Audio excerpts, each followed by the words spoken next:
When I was first asked to develop this hunger studies course, a Hunger 101 course, I can assure you corruption and transparency was not one of the first areas that I thought I would cover. But I found that as I traveled and met with students and gave lectures about hunger and poverty and how we work around the world, this question came up a fair amount. Well, that's fine. You have all these great ideas and you guys are obviously very committed and passionate about your work, but isn't a lot of it just for naught because there's so much diversion of your resources given that these countries are so corrupt and all that, and they don't, therefore the implication was they don't care about their people, and so how much of a difference can you really make? Sort of that was kind of the general theme that I would often get, and it's a fair question. It's obviously a concern for many people, and I felt that this would be useful to actually devote a little more time to explaining what these issues are. And again, I'll ask you to bear with me because you may wonder what this has to do with hunger and poverty. But believe me, these issues have much to do with that subject, and I hope you'll see that as we progress through this discussion. So, corruption, transparency. Trust in Allah, but don't forget to tie up your camel. One of my favorite sayings. So the idea being that, right, you have faith. I have faith in what you do. So me as a agency giving you a resource, I have faith in the fact that you will follow up and honor the agreements that we've had as to how you will use that resource. But at the same time, I'd like to be here and I'd like to monitor and I'd like to see actually that you do use it the way you say you do. There's a whole idea, right? To have faith, but just don't depend on that faith. Have a mechanism, have some way of checking without implying lack of trust. There's a fine line.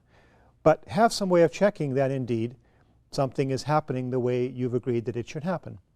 So this is really an issue of good governance, transparency overall, is that when situations develop the way they're supposed to based on inputs from outside, let's say in developing countries, a transfer of resources from first world countries. This is what much of good governance is about. You have a transparent system that you can monitor how that support is being used. And of course, because you've got resources coming in of this type, and often cash in particular, that can be very fungible and can find its way to different places, this is where corruption can well develop and can actually breed extensively if you're not careful. But understanding this issue as well and having a good, solid governance system is absolutely a prerequisite for social economic development and growth in any country, and indeed for the entire world. So this is an issue that has to be very well understood, and then once it's understood, it has to be managed and controlled. So roots of corruption. It's not simply an abuse of public office for private gain. That's a definition that many of us are well aware of, and one that many of us use, and one that many of us would accept in our life as being a fairly valid definition as to what this is all about. It's an abuse, and it's mainly public sector, in this case, that is civil service, government, that is most to blame. But really, corrupt behavior is that, but much more.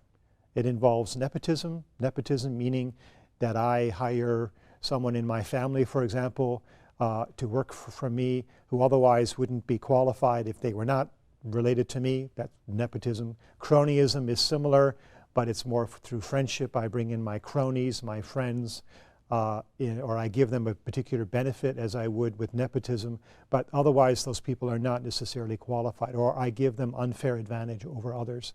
Insider trading, you all know what that is.